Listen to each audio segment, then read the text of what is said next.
mempunyai apa yang harus kita sepakati, ya. Ini dari anak bapak.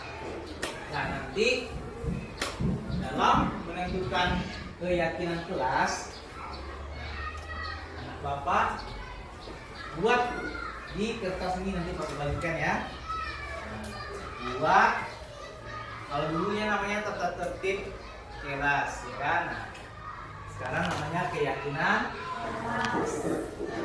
Ini nanti anak bapak tulis satu keyakinan kelas menurut anak bapak, atau nih siswa-siswa hebat bapak ini tulis satu keyakinan berapa? Satu. Nah, setelah ditulis nanti kita tempel. Nah, kita baca apa-apa saja keyakinan kelas yang telah kita buat.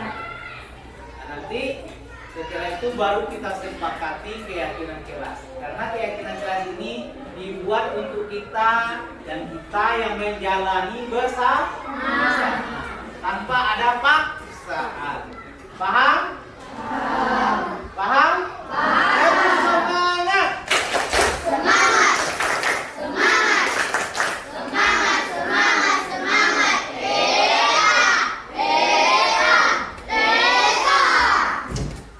Ada yang bertanyakan sebelum kita mulai?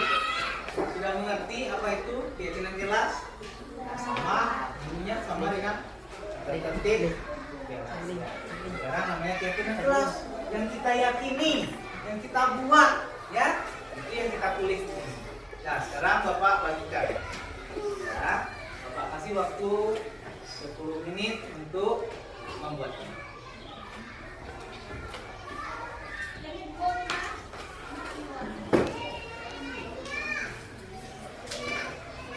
Bagi ya.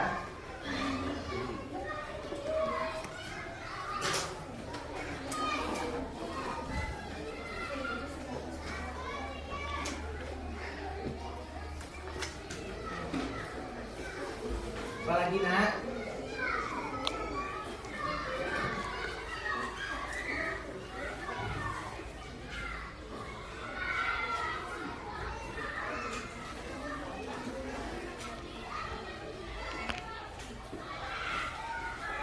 Sakit dong.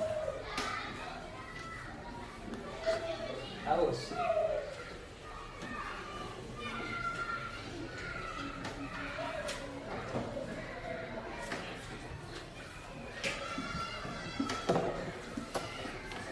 Iya, sama-sama.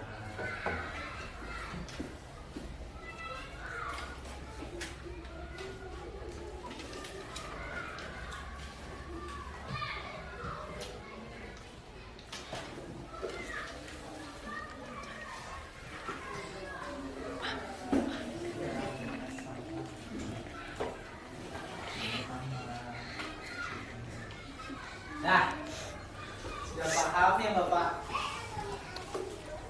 Sudah paham nggak yang Bapak kasih tahu? Nah, sekarang anak Bapak tulis, Bapak kasih waktu untuk menulisnya ya. Buat apa? Ada yang mau ditanyakan? Buat apa?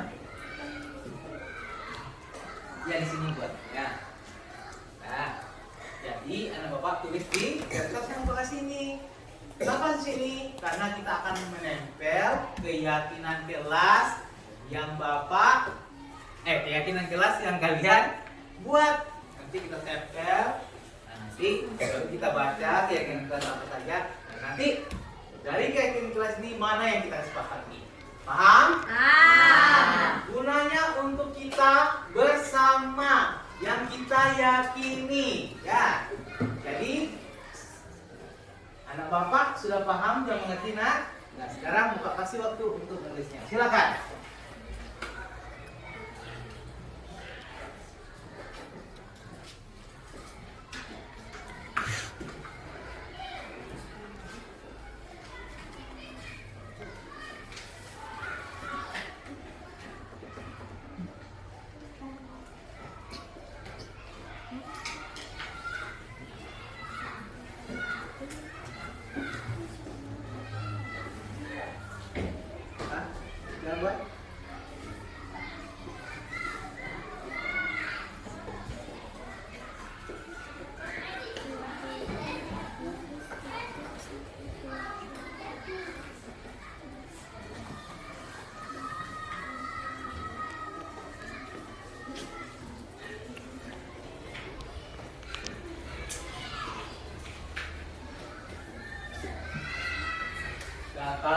sudah siap, silakan anak bapak tempel. Ini apa sih ya? Di sini tempat menempel keyakinan kelas kita. Silakan di sini ya. Gantian, bergantian. Nah, gantian saya.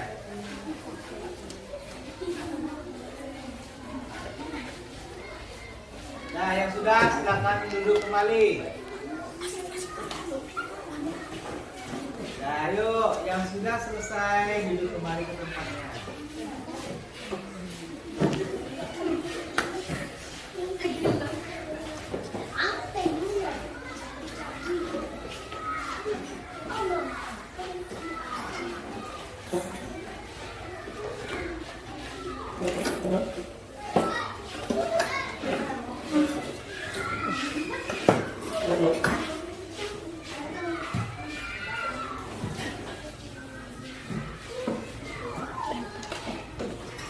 Pagi nak.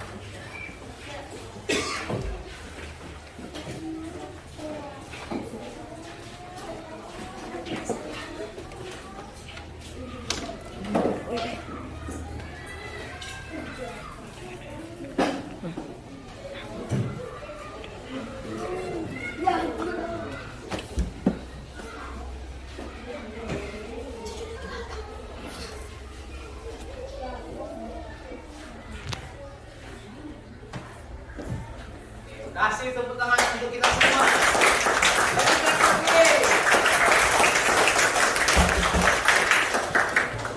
Kenapa kok pendiam sekali nih kau senangnya? Hah? Kenapa? Nah. Sudah makan belum? Pasti sudah sarapan pagi di rumah. Kalau kau senang hati tepuk tangan. Kalau kau senang hati tepuk tangan. Kalau kau senang hati dan sungguh dapat itu. Kalau kau senang hati tepuk tangan. Kalau kau senang hati lentik jari. Kalau kau senang hati lentik jari. Kalau kau senang hati dan sungguh dapat itu. Kalau kau senang hati lentik jari. Kalau kau senang hati tepuk paha. Kalau kau senang hati tepuk paha. Kalau kau senang hati dan sungguh dapat itu. Kalau kau senang hati tepuk paha. Nah, yuk. Kalau kau senang hati.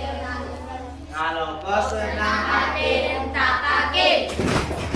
Kalau kau senang hati, rentak kaki. Kalau kau senang hati dan sungguh dapat itu. Kalau kau senang hati, rentak kaki. Kalau kau senang hati, Semangat. semangat. Kalau kau senang hati, semangat, semangat. Kalau kau senang hati dan sungguh dapat itu. Kalau kau senang hati, semangat, semangat. Kalau kau senang hati Semuanya semangat. Kalau kau senang hati, semuanya semangat. Kalau kau senang hati dan sungguh dapat itu. Kalau kau senang hati, semuanya semangat. Terima kasih. Nah, tadi kita sudah membuat keyakinan kelas kita. Anak bapak sudah membuat keyakinan Kelas. Nah, ini sudah ada bermunculan semua keyakinan kelas dari anak bapak. Nah, sekarang kita bacakan satu persatu. Ada yang muncul keyakinan kelas. Piket kelas sesuai jadwal. Nah, jujur dan mandiri. Hadir tepat waktu. Sopan santun kepada guru. Tidak berkelahi dengan teman. Datang tepat waktu ke sekolah. Harus tertib saat belajar. Tidak boleh berkelahi. Berdoa sebelum dan sesudah belajar. Menjaga kebersihan kelas. Saling tolong menolong. Jujur dan mandiri. Belajar dengan sungguh-sungguh.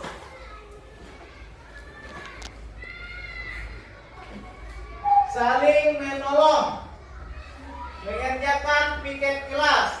Tidak berkelahi. Tidak terlambat datang ke sekolah. Berpakaian rapi. Saling menghormati. Saling menyayangi. Hadir tepat waktu. Jujur dan mandiri. Tidak berkelahi.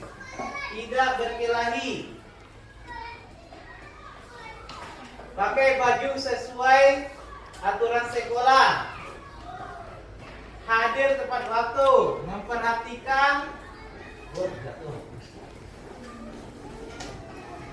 Memperhatikan guru saat menerangkan kata-kata pembelajaran. Jadi pembela.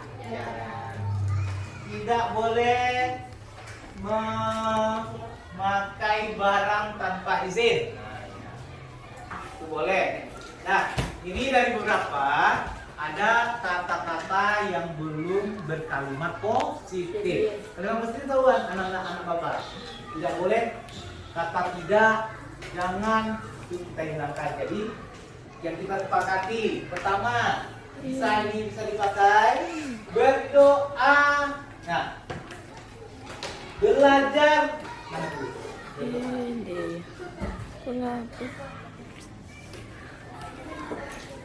Apakah bisa kita pakai berdoa sebelum dan sesudah belajar?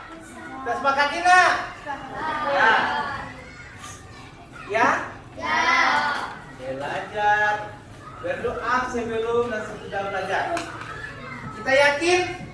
Yakin ini kita laksanakan? Oke. Kami yakin. Apa ini namanya? Kami yakin melaksanakan berdoa sebelum sesudah belajar. Kita buat kesepakatan nanti. Kami kelas 6 meyakini bahwa berdoa sebelum sesudah belajar. Ya, kita ucapkan bersama-sama. 1, 2, 3.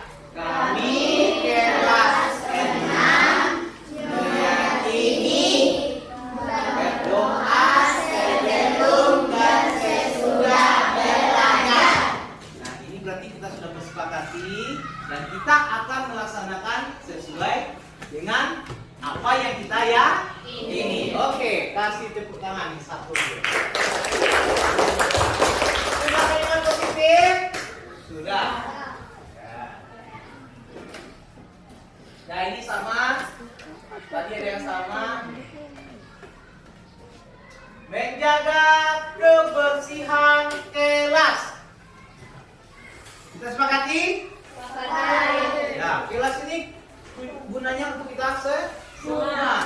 Kalau kelas kita rapi, kelas kita bersih, otomatis kita senang untuk belajar. Kita yakinin enggak? Yakin enggak?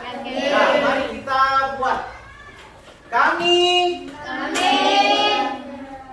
kelas 6 meyakini menjaga kebersihan. Deal. Coba ulang lagi. 1, 2, 3. Kami kelas 6 meyakini bahwa akan menjaga kebersihan kelas. Ya? Oke. Sudah ada berapa keyakinannya? 2. Berarti ada tuh? Ya, ini ada juga. Semua ini ada, tetapi ada. Kayak ini tadi.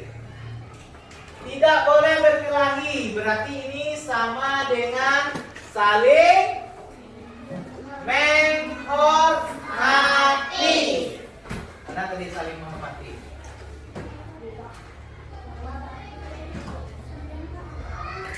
saling menghormati. Ya, kita ganti dengan saling. Sepakat nggak, Nak? Sepakati. Ya, sepakati. Oke, mari kita kami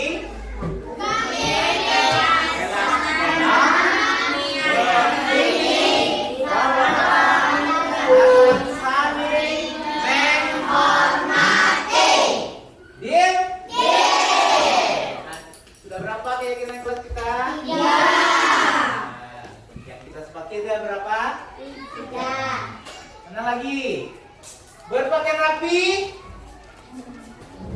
Berpakaian rapi.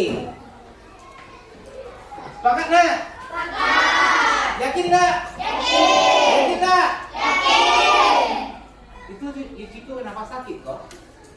Hah, sakit? Itu nggak ada suara? Sakit. Nah, mau nggak berpakaian rapi? Ini kita sepakati. Mari kita kami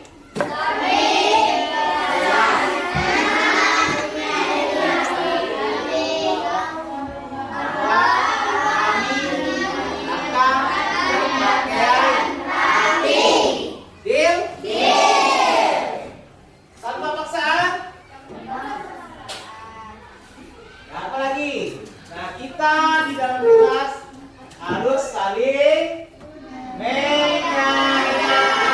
Kita nih yang buat saling menyayangi. Sepakat? Sepakat. Nah, kita ulangi. Kami dewa senang menyayangi bahwa kami akan saling menyayangi. Nah, aduk, Beko, Kak. Nah, harus saling menyayangi. Deal? Deal. Tempel di sini. Sepakat? Sepakat. Oke. Jujur dan mandiri. Nah, ada yang buat nih, jujur dan mandiri.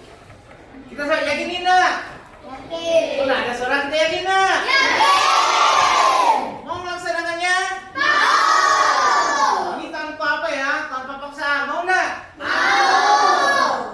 Sekarang, mari kita berikrar. Kami akan jujur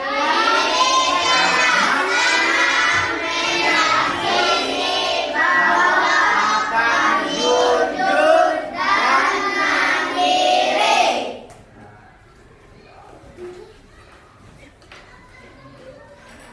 sopan santun kepada guru. Berarti berbicara sopan Santun. pertama sopan santun sesama ya. Nah, yakin? Yakin. Sepakat? Sepakat. Ayo. Kami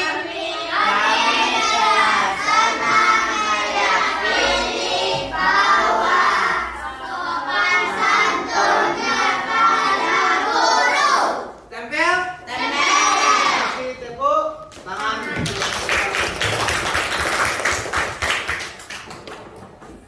Datang tepat waktu. Nah, ini apakah yakin? Nah, Bapak, kalau tepat waktu berarti datang tidak boleh. Kalau kalimat positifnya ini datang tepat waktu ke sekolah.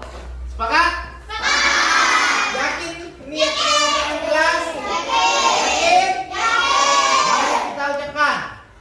Kami telah senang meyakini bahwa Kami akan tepat waktu ke sekolah. Sudah ada berapa keyakinan kelas kita? Nah, jujur sudah ada. Nah, apalagi ini sudah sama. Saling tolong menolong. Saling tolong menolong atau kerjasama. Bahkan ini kerjasama yang baik ya. Ya. Kalau dalam ujian tak boleh saling tolong menolong. Ya, tidak boleh. Oke, saling tolong menolong dalam hal yang positif. Kalau ujian boleh nggak tolong menolong? Tidak.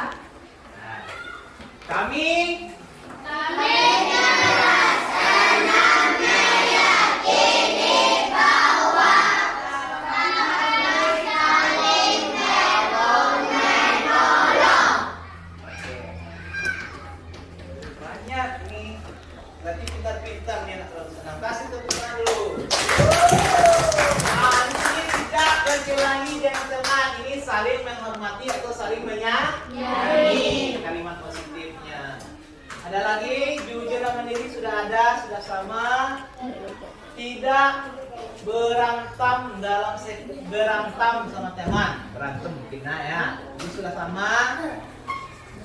Saling menolong sudah ada. Nah, berarti itu saja kesepakatan kita hari ini. Dan ini akan menjadi kesepakatan atau keyakinan kelas kita. Kita harus melaksanakan apa yang kita buat, itu yang kita laksanakan. Tanpa ada pesan tadi kan? Ya. Nah, ada berapa keyakinan kita tadi? Pertama apa tadi? Datang. Kedua, menjaga kebersihan kelas. Saling menghormati. Sopan. Berpakaian. Saling menyayangi, saling tolong menolong, jujur, mandiri, datang tepat. Ada lagi enggak? Coba Bapak lihat dulu. Ini semuanya sama, berarti itu saja mungkin, atau ada lagi mau ditambahkan? Piket kelas sesuai jadwal ini sama dengan menjaga kebersihan kelas. Oke? Dah. Tepu anak soleh.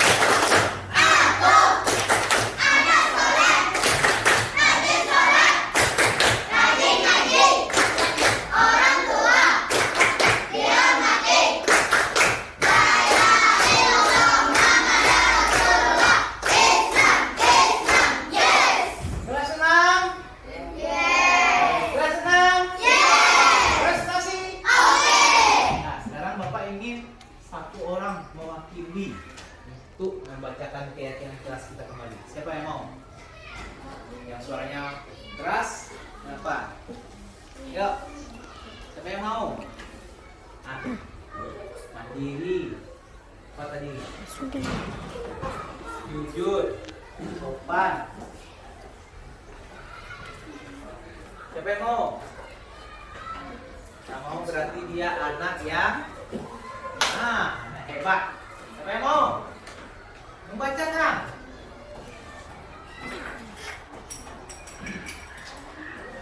Dan enggak? Yaudah, Ridwan ya. Iya, Ridwan. Nah, kasih tepuk tangan untuk Ridwan.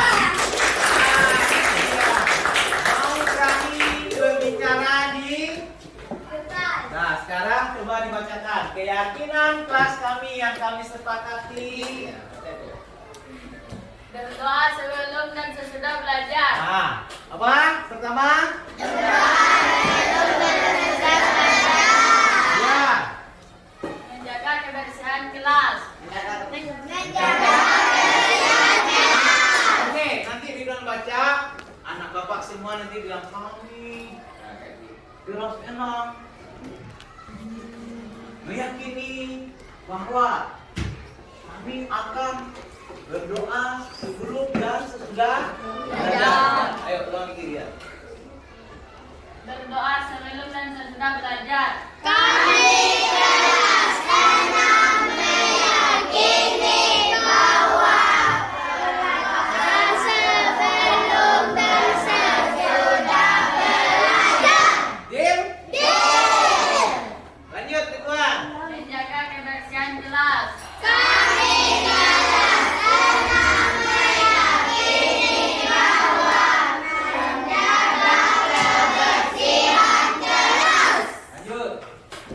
Saling menghormati. Kami kelas 6 meyakini bahwa saling menghormati.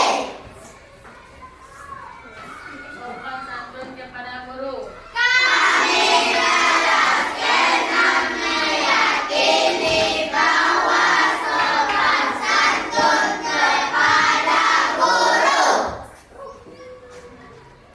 Berpakaian rapi. Kami kelas 6 meyakini bahwa berpakaian rapi. Saling menyayangi. Kami kelas 6 meyakini bahwa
sudah membenarkan ya. Jadi ini keyakinan kelas ini kita sepakati secara bersama dan kita jalankan secara bersama juga ya. Paham?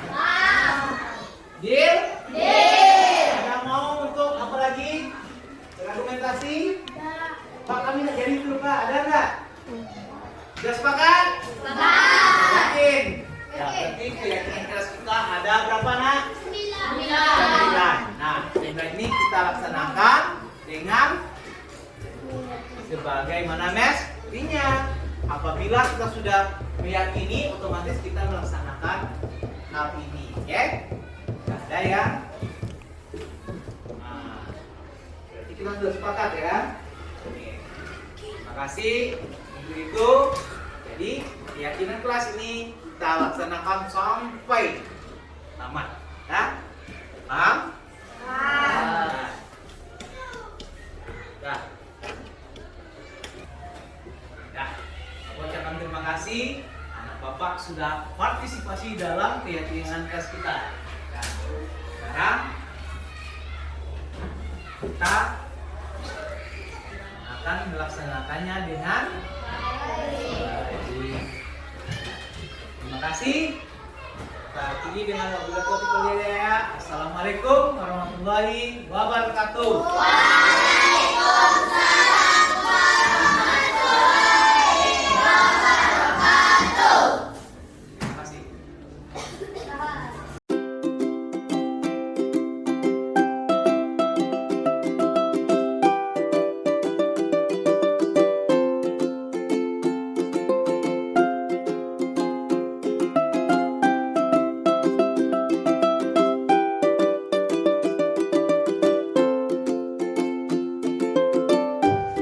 Assalamualaikum warahmatullahi wabarakatuh.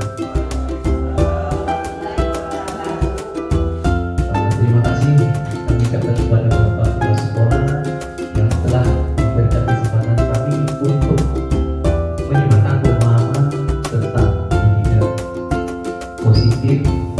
Dan kami juga berterima kasih kepada Bapak Ibu yang sudi memberikan waktunya untuk kami menyampaikan materi ini budaya positif. Salam berikan salam kita tunjukkan buat dunia kita. Yakni balik pagar pertamakan kita mutiara pertama dua hati siti aminah kaumat tinggi kolja yakni bisa sallallahu yang telah membawa umatnya dari zaman jahiliyah ke zaman yang berteknologi yang kita rasakan bersama.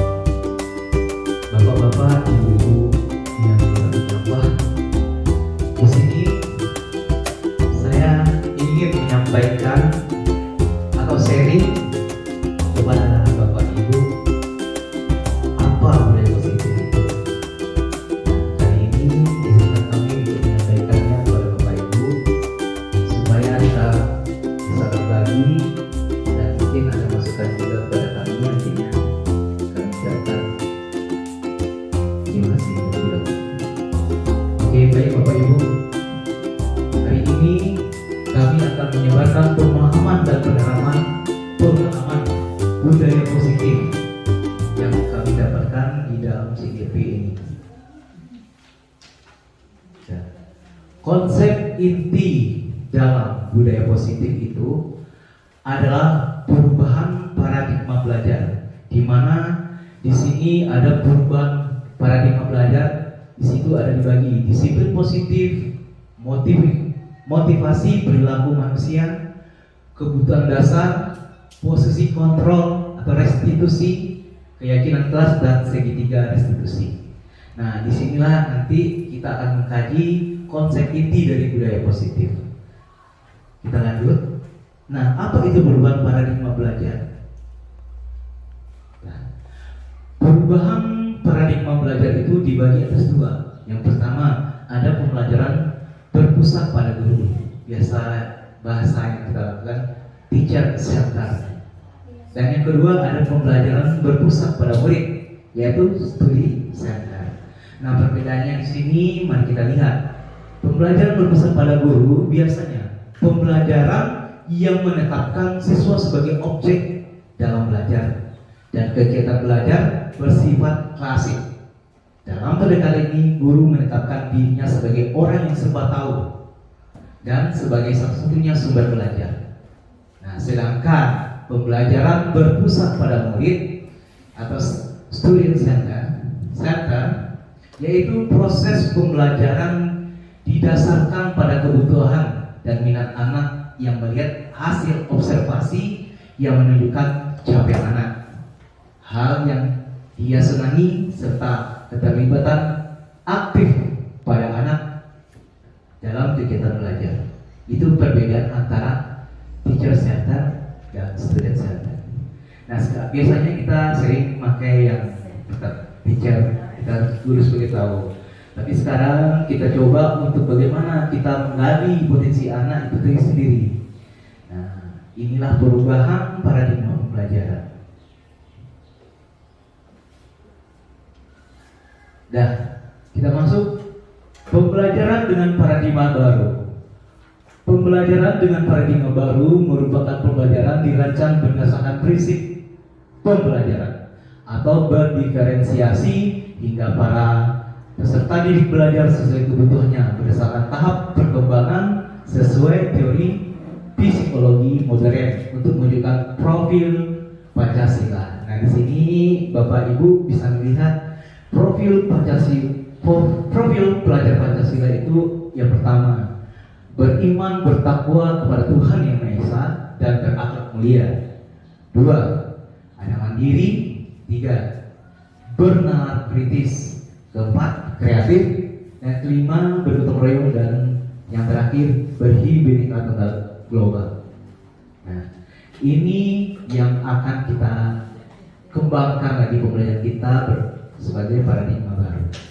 Itu kita akan mencoba ke profil belajar Pancasila. Nah, kebanyakan ada miskonsepsi tentang teori kontrol. Nah, di sini cause theory. Pertama, ilusi bahwa semua pengetahuan positif efek dan bermanfaat. Yang kedua, ilusi guru mengkontrol murid. Keempat, ilusi bahwa kritik dan membuat orang merasa bersalah dapat menguatkan karakter. Yang berikutnya adalah ilusi bahwa orang dewasa memiliki hak untuk memaksa. Nah, kita akan kaji satu persatu. Yang pertama di sini ada ilusi guru mengkontrol murid. Nah, pada dasarnya kita dapat memaksa murid untuk berbuat sesuatu jikalau murid tersebut memilih untuk tidak melakukannya. Teori kontrol menyatakan bahwa semua perilaku memiliki tujuan, bahkan terhadap perilaku yang tidak disukai. Itu adalah ilusi guru mengkontrol murid. Yang kedua tadi ada ilusi bahwa semua pengetahuan positif, efektif, dan bermanfaat. Maksudnya di sini segala usaha yang mempengaruhi murid akan mengulangi suatu perilaku tertentu adalah suatu usaha yang mengkontrol murid tersebut dalam jangka waktu tertentu. Kemudian murid tersebut akan menyadari dan mencoba untuk menolak bujukan kita atau tidak bisa jadi murid tersebut menjadi tergantung pada pendapat sang guru untuk berusaha. Itu yang dikatakan ilusi bahwa semua pengetahuan positif, efektif, dan bermanfaat. Adapun yang berikutnya, miskonsepsi tentang teori kontrol,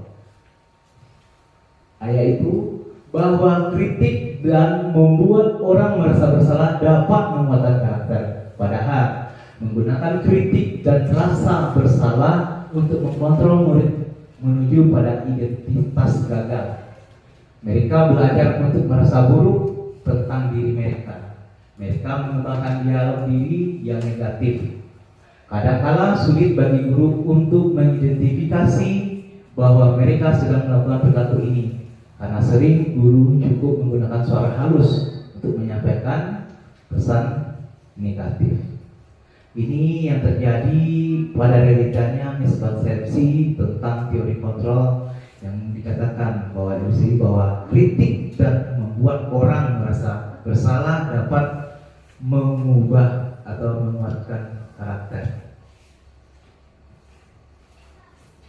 Adapun teori berikut, miskonsepsinya ilusi bahwa orang dewasa memiliki hak untuk memaksa. Itu tidak ada, karena dalam Kehidupan Utara itu adalah kita sebagai guru menghamba pada murid. Jadi kita sesuaikan dengan karakter peserta didik. Bagaimana cara pembelajaran nanti kita bahas, itu nanti kalau digunakan di diferensiasi dan pembelajaran itu dibagi.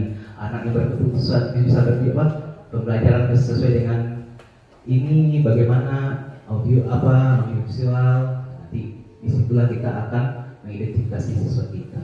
Nah di sini bahwasanya orang dewasa memiliki hak untuk memaksa. Banyak orang dewasa yang percaya bahwa mereka memiliki tanggung jawab untuk membuat murid-murid berbuat hal-hal tertentu. Apapun yang dilakukan dapat diterima selama ada sebuah kemajuan berdasarkan sebuah formula kinerja.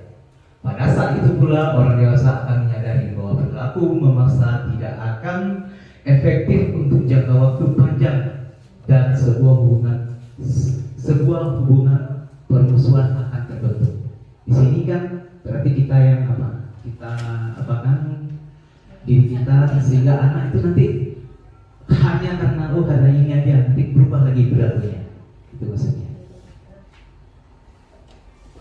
Oke, Bapak Ibu, guru hebat semua SD 16 Tanyulolo. Di sini merubah paradigma stimulus respon ke pendekatan teori kontrol. Nah, di sini stimulus respon biasanya realita kebutuhan kita sama. Sementara pada teori kontrol, realita kebutuhan kita berbeda. Jadi itu perbedaannya.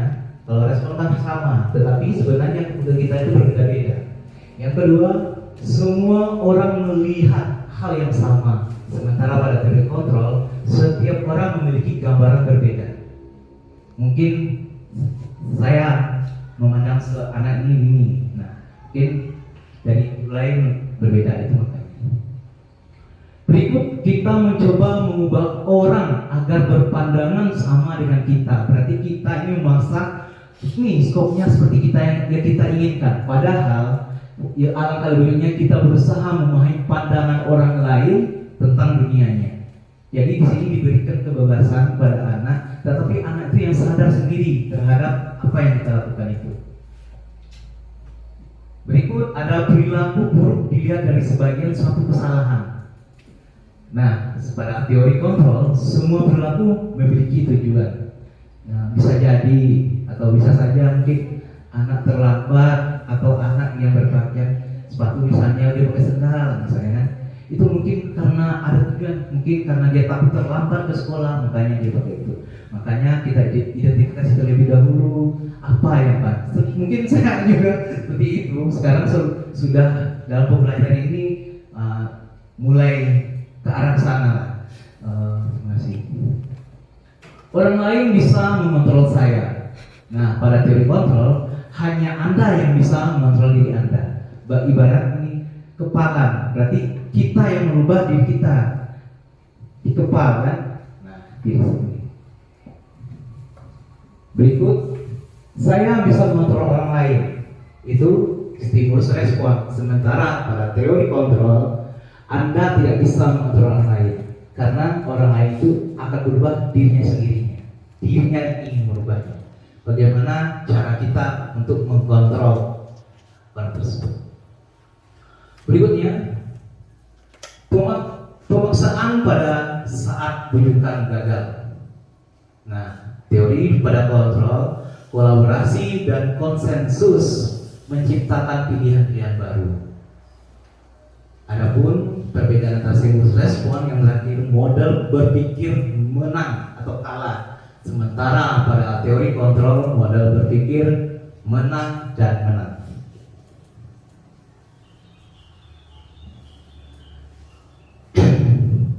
Kita masuk Bapak Ibu, disiplin positif. Apa itu disiplin?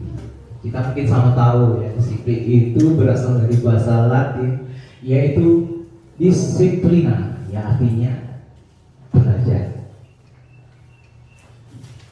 Disiplin mengacu pada disiplin diri yang bertanggung jawab terhadap apa yang dilakukan, karena mereka berdasarkan tindakan mereka pada nilai-nilai kebajikan universal secara menyeluruh. Disiplin positif merupakan salah satu cara penerapan disiplin yang bertujuan untuk menumbuhkan kesadaran serta memperdayakan peserta didik tanpa penghargaan dan tanpa hukuman. Nah, di sini kadang-kala kita sudah memberikan apa? Kalau memberikan penghargaan itu pada pembelajaran ini diberikan kepada setiap anak, semua anak. Nah, jadi kalau misalnya satu yang kita kasihkan, ibaratnya nanti ada tebang pilih gitu. Sementara kalau hukuman berarti hanya takut karena itu dia melakukannya.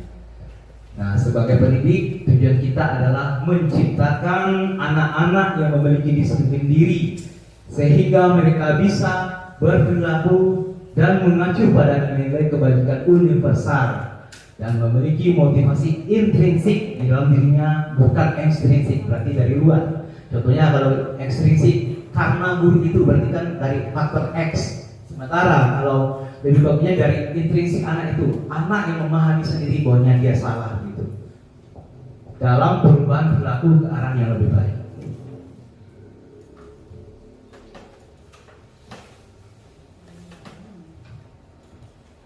Oke, Bapak Ibu, berikutnya nilai kebajikan universal. Nah, nilai yang disepakati bersama, lepas dari suku, bangsa, agama, bahasa maupun latar belakangnya. Itu universal. Contoh nilai kebajikan universal: profil Pancasila, beriman, bertakwa kepada Tuhan Yang Maha Esa dan berakhlak mulia, mandiri, bernalar kritis, berbhinneka tunggal global, bergotong royong dan kreatif. Ini adalah profil Pancasila yang kita kadang-kadang sekarang ini ya Bu, di kurikulum Merdeka. IPO, Private Year of Program atau PYP. Sikap murid, toleransi, rasa hormat, integritas, mandiri, menghargai, antusias, empati, keingintahuan, kreativitas, kerjasama, percaya diri, dan komitmen. Nah, petunjuk seumur hidup dan keterampilan hidup atau lifelong wishless and life skill. Keterampilan hidup dapat dipercaya, lurus hati, pendengar yang aktif, tidak merendahkan orang lain, memberikan yang terbaik dirinya sendiri. Mungkin ada yang ditanyakan Bapak Ibu, atau kita lanjutkan saja ya Bapak Ibu. Baik, Bapak Ibu guru hebat semuanya, standar pendidikan nasional sama-sama kita ketahui dalam rangka menciptakan lingkungan yang positif, maka setiap warga sekolah dan pemangku kepentingan perlu sangat mendukung, menghayati dan menerapkan nilai-nilai kebajikan yang telah disepakati bersama. Untuk dapat menerapkan tujuan mulia tersebut, maka seorang pemimpin pembelajar perlu berjiwa kepemimpinan sehingga dapat mengembangkan sekolah dengan baik agar terwujud suatu budaya sekolah yang positif sesuai dengan standar kompetensi pengelolaan yang telah ditetapkan. Tujuan mulia dari penerapan disiplin positif ini adalah agar terbentuknya murid-murid yang berkarakter, berdisiplin, santun, jujur, peduli, bertanggung jawab, dan merupakan pembelajar sepanjang hayat sesuai dengan standar kompetensi kelulusan yang diharapkan. Mungkin itu tujuan ini, mungkin ini juga tujuan kita bersama ya Bapak Ibu, supaya mendapatkan anak-anak yang seperti dalam tujuan ini. Mudah-mudahan anak-anak kita bisa kita arahkan ke arah. Amin. Sekarang motivasi perilaku manusia. Ada di sini ada bersifat eksternal tadi, ada internal. Nah, kalau untuk internal itu kan dari diri sendiri, sementara eksternal itu dari orang lain. untuk menghindari ini ada sifat eksternal pertama, yaitu untuk menghindari tidak nyamannya atau hukuman ini adalah tingkat rendah motivasi perilaku manusia. Biasanya orang yang motivasi perilakunya untuk menghindari hukuman atau ketidaknyamanan akan bertanya apa yang akan terjadi apabila tidak melakukannya. Sebenarnya mereka sedang menghindari permasalahan yang mungkin muncul dan pengaruh pada mereka sejak fisik, psikologis maupun tidak terpenuhinya kebutuhan mereka bila mereka tidak melakukan tindakan tersebut. Nah, itu yang pertama. Adapun yang kedua dari bersifat eksternal ini untuk terdapat imbalan atau penghargaan dari orang lain. Nah, satu tingkat di atas motivasi yang pertama, di sini orang berperilaku untuk mendapatkan imbalan atau penghargaan dari orang lain. Orang tersebut memotivasinya, ya, orang lain. Di sini satu tingkat lebih orang dengan motivasi akan bertanya, apakah yang akan saya dapatkan apabila saya akan melakukannya. Jadi timbul pertanyaan itu, ini dari ini apa yang kita dapatkan? Itu dari eksternal, yang kedua dari penghargaannya. Mereka melakukan sebuah tindakan mendapatkan pujian dan orang lain yang menurut mereka penting dan mereka terletakkan pada dunia berkualitas mereka. Mereka juga melakukan sesuatu untuk mendapatkan hadiah, pengakuan atau imbalan. Itu menurut yang bersifat eksternal, yang dari motivasi memberikan penghargaan. Sedangkan hukuman ini seperti yang tadi karena takut salah. Yang ketiga bersifat internal, untuk menjadi orang yang mereka inginkan dan menghargai diri sendiri dan nilai-nilai yang mereka percaya. Orang dengan motivasi ini akan bertanya, akan menjadi orang seperti apakah saya yang akan kita melakukannya, saya lakukannya. Mereka melakukan sesuatu karena nilai-nilai yang mereka yakini dan dihargai, dan mereka melakukan karena mereka ingin menjadi orang yang melakukan nilai-nilai yang mereka yakini tersebut. Ini adalah motivasi yang akan membuat seorang memiliki disiplin positif karena motivasi berperilakunya. Jadi yang motivasi perilaku manusia itu juga di atas dua, mungkin bersifat internal dan eksternal.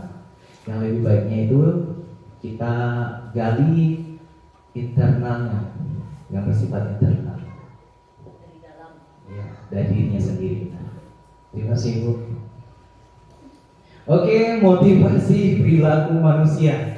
Tujuan dari disiplin positif adalah menanamkan motivasi yang ketiga pada murid-murid kita, yaitu untuk menjadi orang yang mereka inginkan dan menghargai diri sendiri dengan nilai-nilai yang mereka percaya. Ketika murid-murid kita memiliki motivasi tersebut, mereka telah memiliki motivasi intrinsik yang berdampak jangka panjang.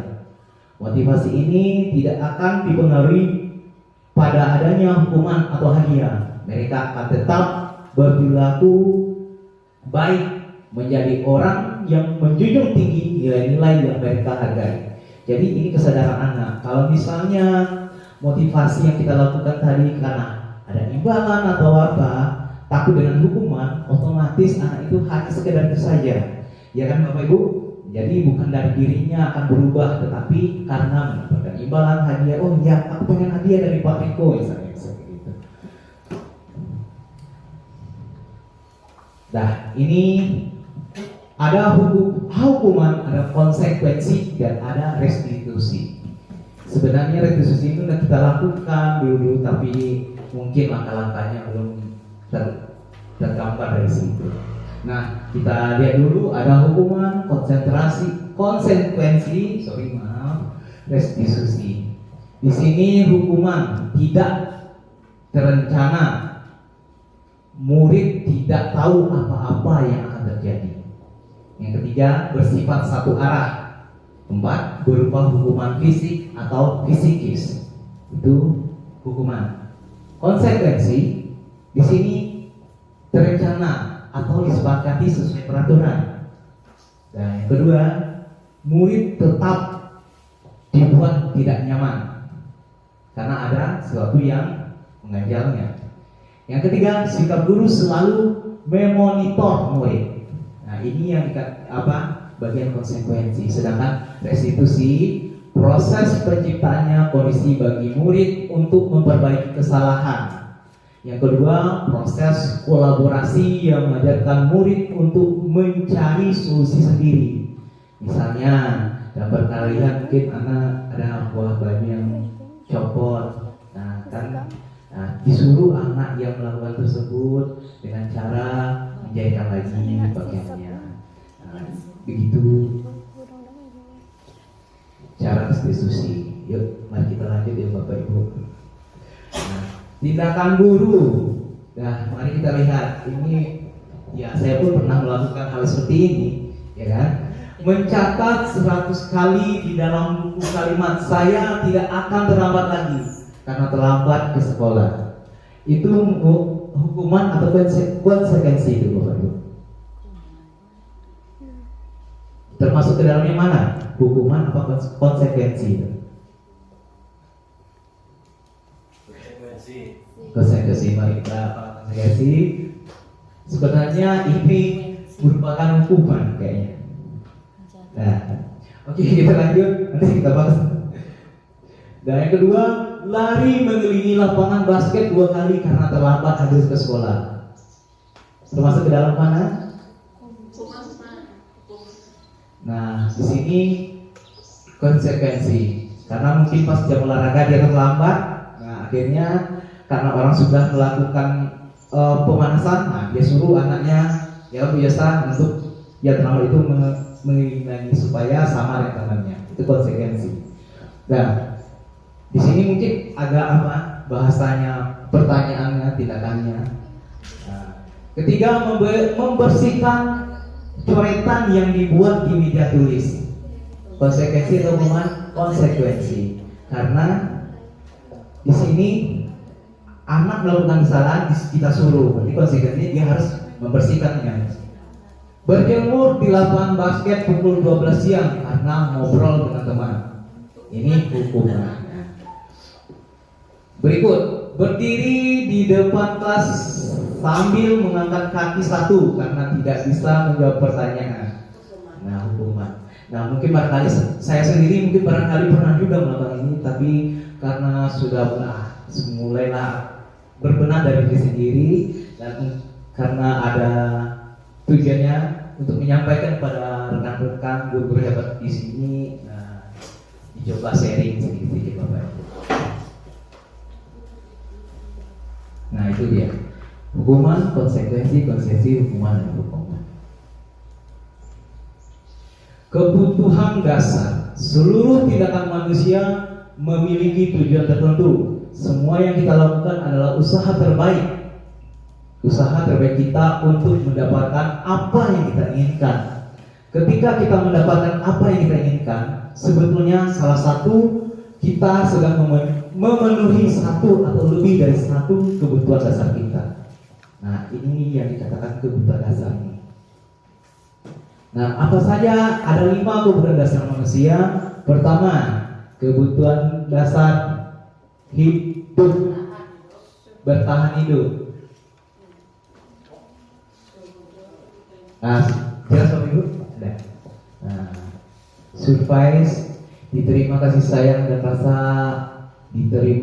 diterima, kebutuhan pengakuan atas kemampuan penguasaan, kebutuhan agar pilihan kebebasan, ada kebutuhan untuk merasa senang dengan kesenangan.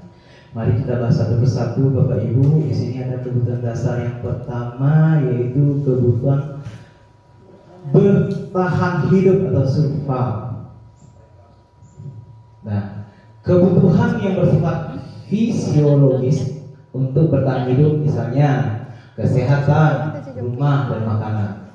Sedangkan kebutuhan biologis secara bagian dari proses produksi termasuk kebutuhan untuk tetap bertahan hidup. Komponen psikologis pada kebutuhan ini meliputi kebutuhan akan perasaan keamanan. Itu yang dikatakan kebutuhan bertahan hidup atau survival. Yang kedua, kebutuhan dasar yang kedua yaitu kebutuhan untuk diterima, kasih sayang dan merasa diterima. Maksudnya di sini kebutuhan yang bersifat psikologis meliputi kebutuhan akan hubungan dan koneksi sosial, kebutuhan untuk memberi dan menerima kasih sayang, dan kebutuhan untuk merasa menjadi bagian dari suatu kelompok. Kebutuhan ini juga meliputi keinginan untuk tetap terhubung dengan orang lain seperti teman, keluarga, pasangan hidup, teman kerja, binatang peliharaan, dan kelompok di mana kita bergabung. Itu yang dikatakan kebutuhan yang menerima kasih sayang dan rasa diterima. Yang ketiga, kebutuhan pengakuan atas kemampuan kemanusiaan. Maksudnya di sini kebutuhan ini berhubungan dengan kekuatan untuk mencapai sesuatu, menjadi komponen, menjadi terampil, diakui atas prestasi dan keterampilan kita, didengarkan dan dimiliki rasa harga diri. Kebutuhan ini meliputi keinginan untuk dianggap berharga, bisa membuat perbedaan, bisa membuat pencapaian kompeten diakui dan dihormati. Bagaimana Bapak Ibu? Masih semangat Bu? Iya, terima kasih Bu. Tepuk semangat. Semangat. Ya, terima kasih. Jangan tuh yang seperti ini. Ya, kita masuk ini. Ada kebutuhan yang keempat, itu kebutuhan untuk merasa senang, kesenangan. Nah, di sini kebutuhan untuk mencari kesenangan, bermain dan tertawa, suka bermain, suka mengkoleksi barang, suka bergurau, suka melucu, dan juga menggemaskan. Bahkan saat mereka bertingkah laku buruk, mereka masih terlihat lucu. Nah, di sini kebutuhan untuk merasa senang, kesenangan.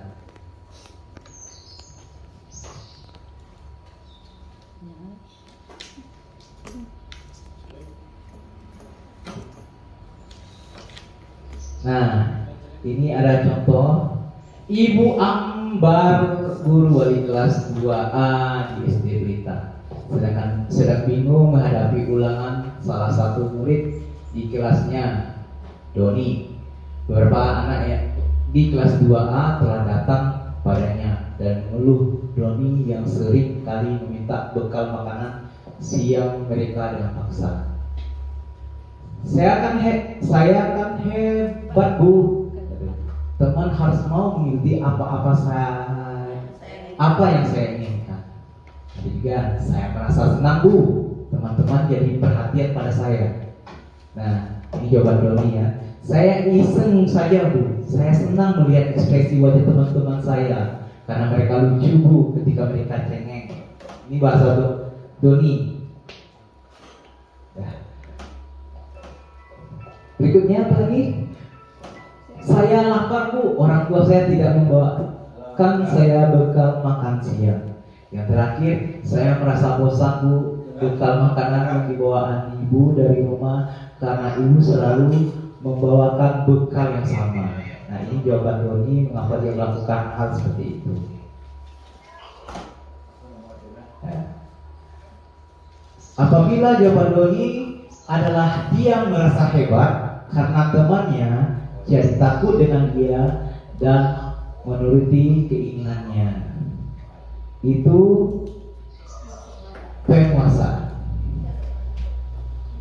Apabila Doni menjawab bahwa alasannya mengambil bekal temannya karena dia merasa senang temannya jadi memperhatikan dia, itu dikategorikan ke kasih sayang dan rasa diterima. Jadi kan ada tuh rasa senang atau gimana. Apabila Doni menjawab bahwa ia melakukan karena iseng saja dan ia menikmati ekspresi wajah teman-temannya yang kesal karena diambil makanannya, menurut dia ekspresi teman-temannya itu lucu, berarti di situ kesenangan.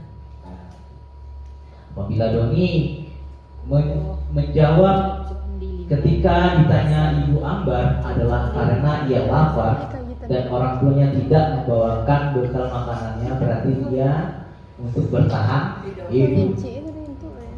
Dan terakhir, bila jawaban Doni kasus di atas adalah bahwa dia merasa bosan dan dengan bekal makanan yang dibawakan ibunya dari rumah, karena ibunya selalu membawakan bekal yang sama, itu termasuk ke dalam kebebasan.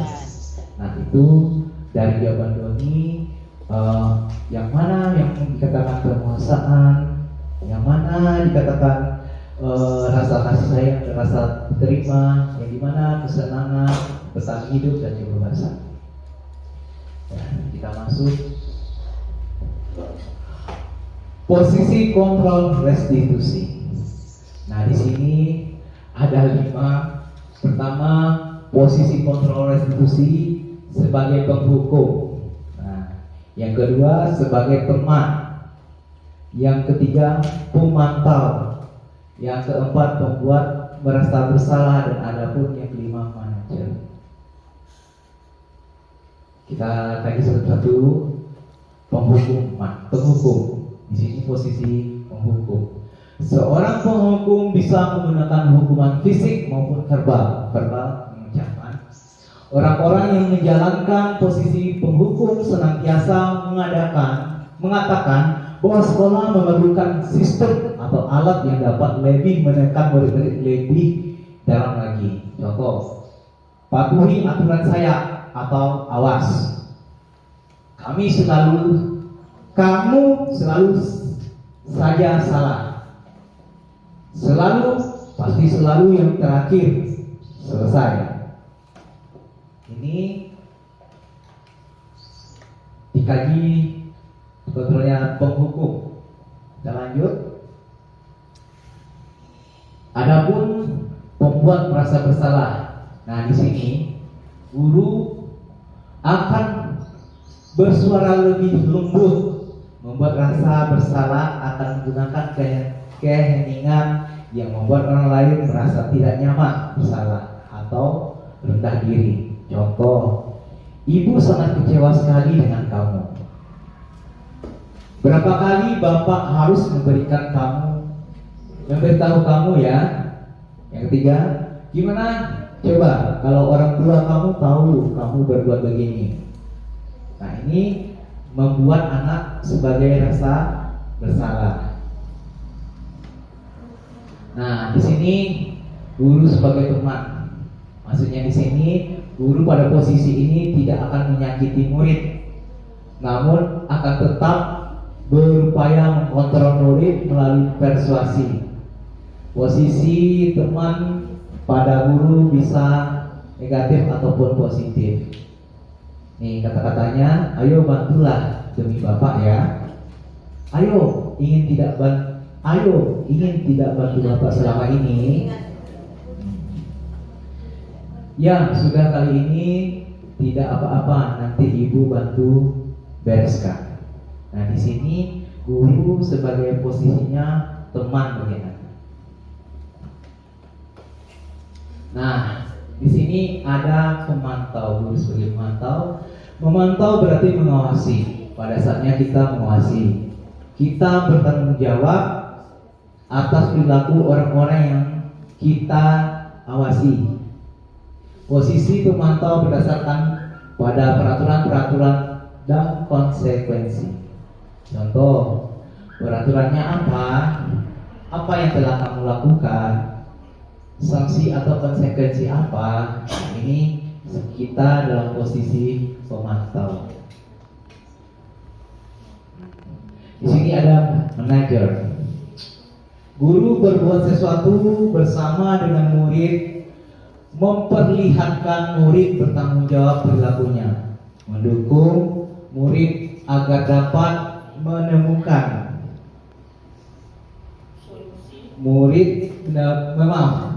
menemukan solusi atas permasalahannya sendiri.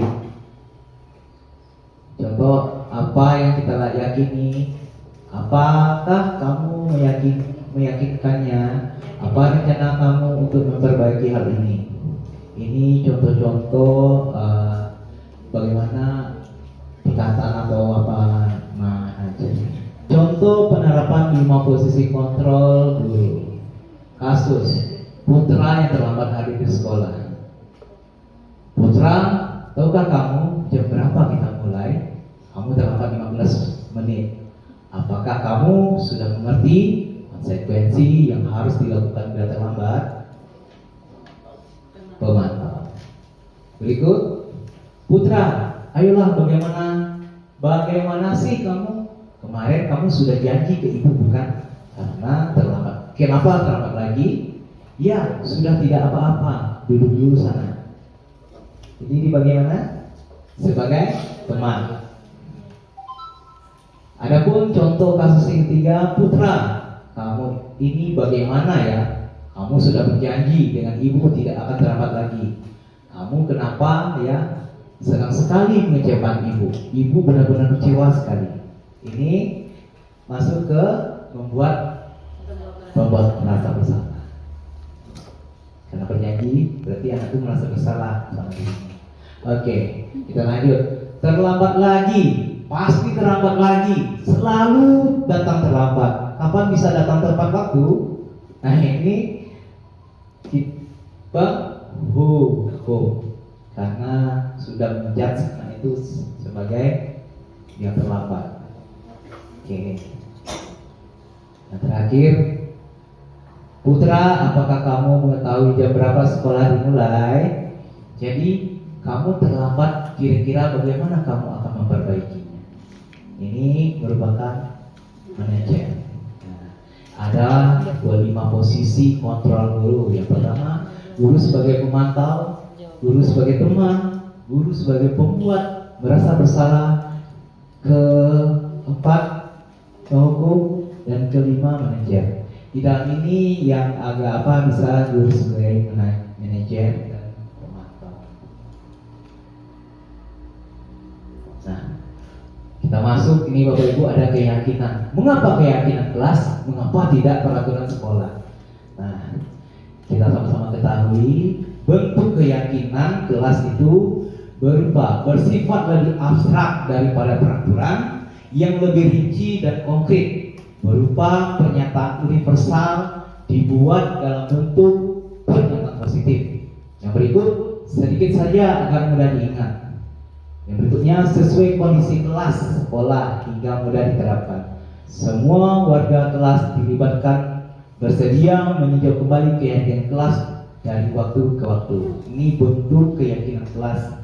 Nah, sekarang ini yang dibuat bahwa keyakinan kelas daripada peraturan. Karena keyakinan kelas ini anak-anak dan bersama kita meyakini apa yang kita yakini untuk di kelas ini.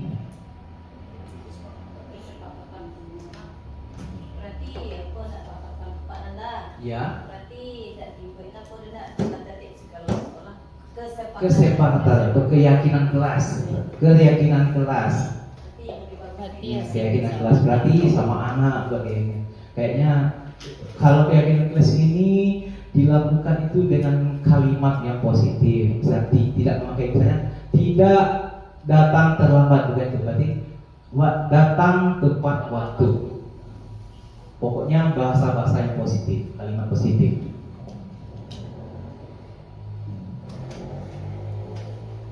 Oke, kita lanjut. Segitiga restitusi. Nah, segitiga restitusi ini biasanya sudah kita lakukan sebenarnya, tapi langkah-langkahnya mungkin barangkali. Adapun langkah-langkah atau segitiga restitusi ini, pertama, menstabilkan identitas dulu. Setelah itu, validasi tindakan yang salah. Yang ketiga, baru menanyakan keyakinan. Apakah keyakinan ini dilanggar atau enggak atau gimana, itu yang apa? Restitusi, segitiga restitusi. Oke Bapak Ibu.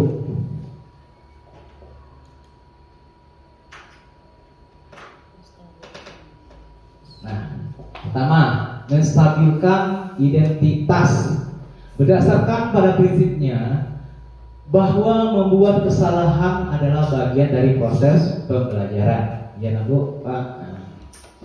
Berbuat salah itu tidak apa-apa.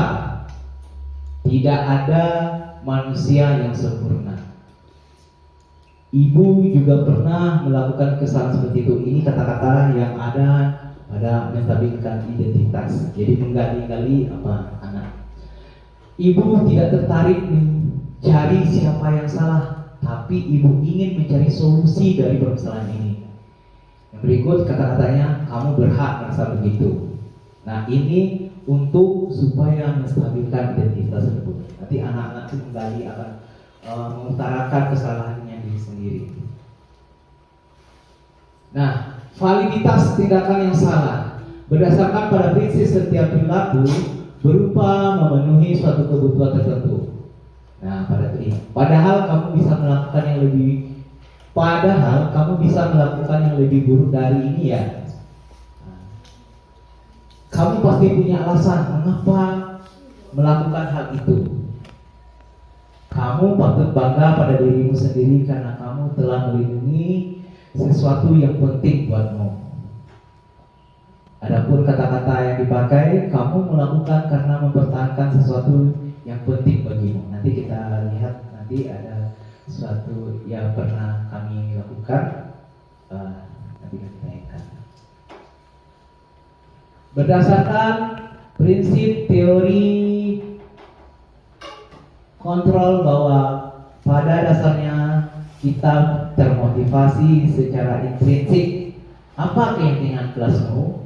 Nilai-nilai apa yang telah disepakati bersama? Seperti apa gambaran sebuah kelas yang ideal menurut kamu?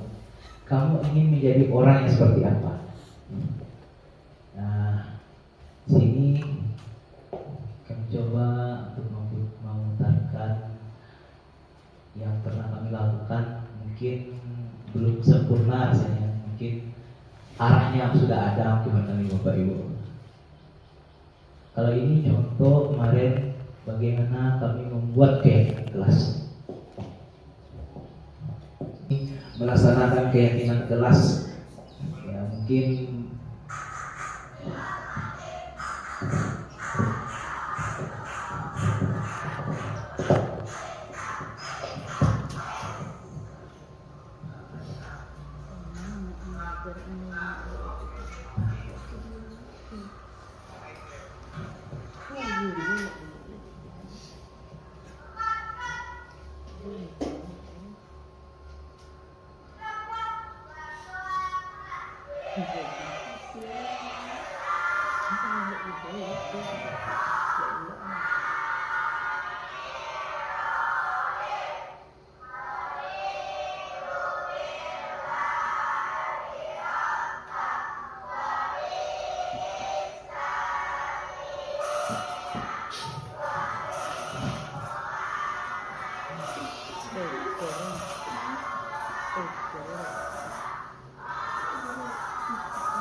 Joleira.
Di sini kami membagikan satu kertas yang bisa ditempel. Jadi kami kasih kertas koran di samping apa-apa saja keyakinan diperbuat dan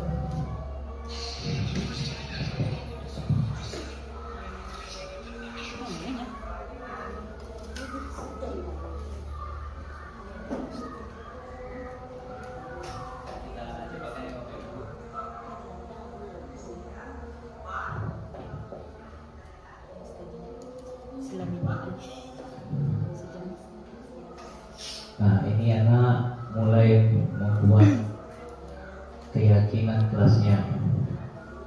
Setelah itu ditempel hasil dari yang telah diperbuat dia, keyakinan kelas yang dibuat masing-masing. Ini setelah ini kami lakukan pilih yang sama, kita pindahkan keyakinan itu.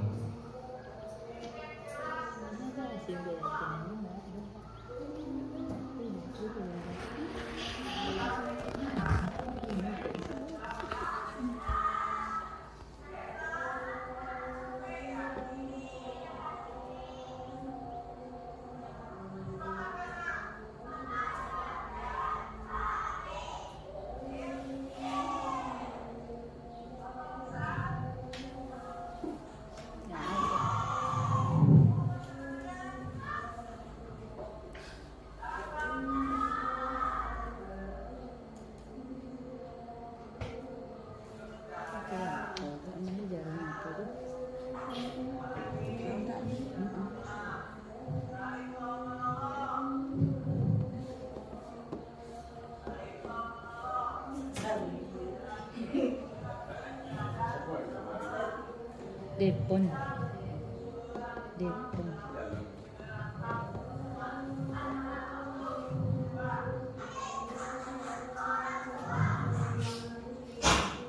Gembrot istilahnya.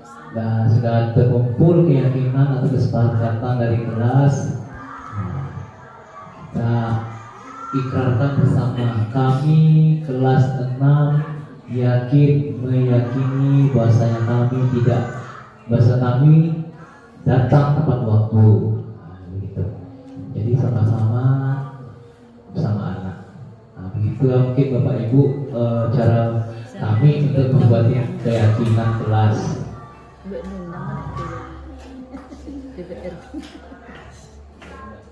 Ya, terima kasih.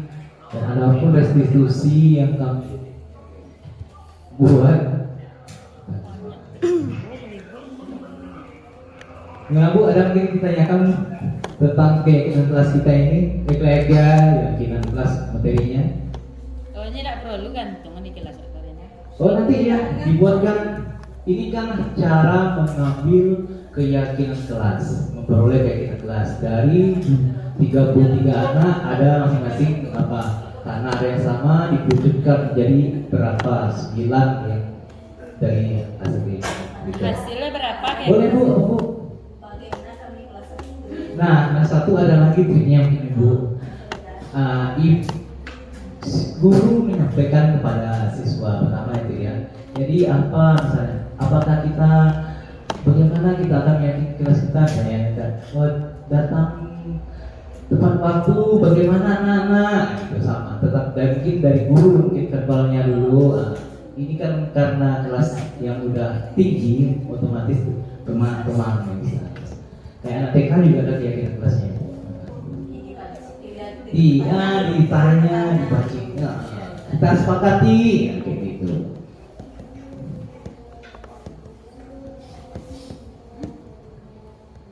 Ini tadi, boleh mah laptop koneksi. Bisa jumpa Ataupun tambahan lah. Ya mungkin kami masih baru semenjak kuliah, baru 1 bulan. Mudah-mudahan yang diharapkan Bapak Al, insya Allah dilakukan. Terima kasih Pak.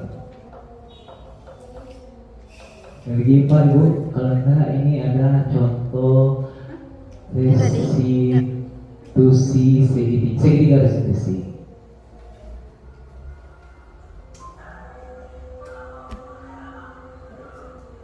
Segitiga gila.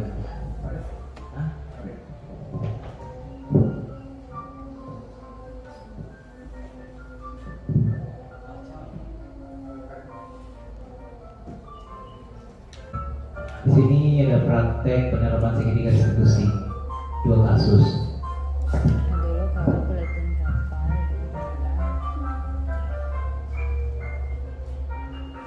buat TTS Gekom kan.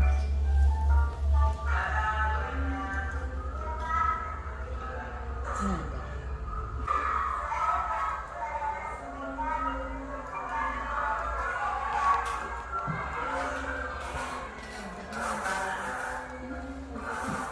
nggak bawa ini mah.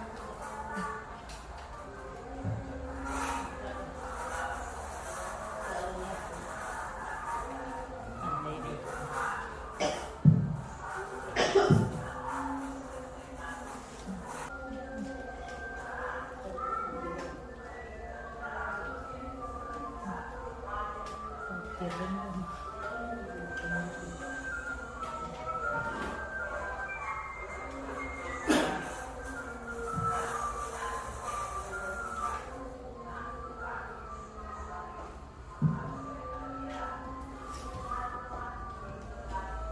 Bisa masih Ridwan. Kalau untuk restitusi ini kita mengambil anak satu persatu. Tidak beberapa empat mata.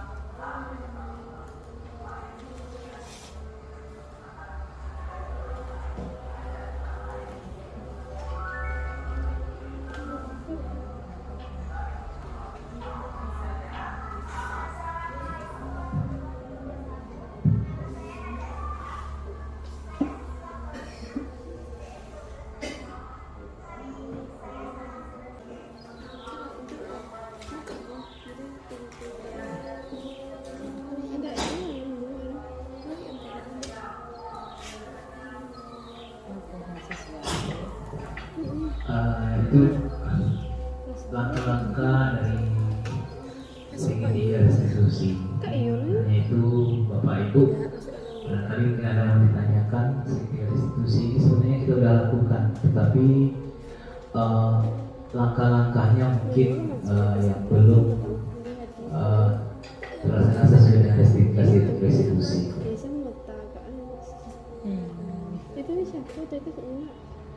Ada tambahan masukan maupun nasihat atau kritikan biar kami bisa membangun diri kami lagi ke depannya. Pak Sabudi, Itu bagi orang yang enggak Pak Anton, boleh saran. Bu Wen.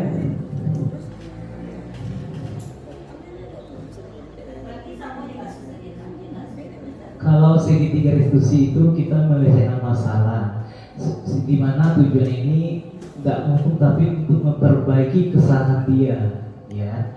Jadi nggak diberi hukuman kayak gitu, tetapi dengan kata-kata yang verbal tadi supaya anak bisa memperbaiki kesalahannya. Ada yang ada fase pertama validasi, pertama identifikasi, nah validasi dan baru keyakinan kelas itu. Bahwasanya dia sudah melanggar keyakinan kelas yang mana sebenarnya saling menghormati gitu. Jadi kita menyadarkan anak supaya dia bisa memperbaiki kesalahan dia, bukan itu. Mungkin saya juga pernah kayak gitu Ibu, biasanya kasih hukuman. Nah, mulai detik ini ya cobalah dari diri saya sendiri untuk mencoba untuk berubah dari sana.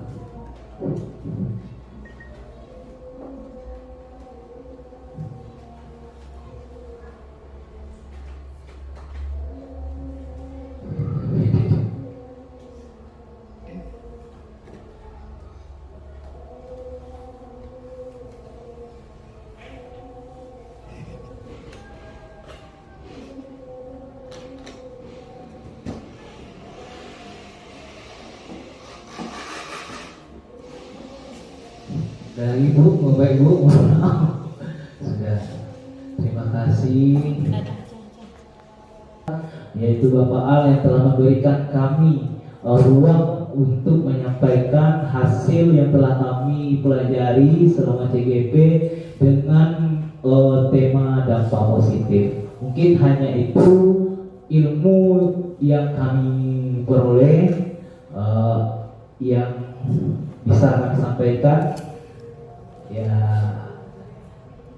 kami juga minta masukan mungkin Ibu Bapak supaya kami lebih baik lagi. Tadi masukan dari Bapak Al akan kami laksanakan, itu sangat bagus sekali demi bagaimana kepemimpinan kami dan bagaimana apa yang telah kami lakukan nanti kami pajang di kelas ini Pak. Terima kasih.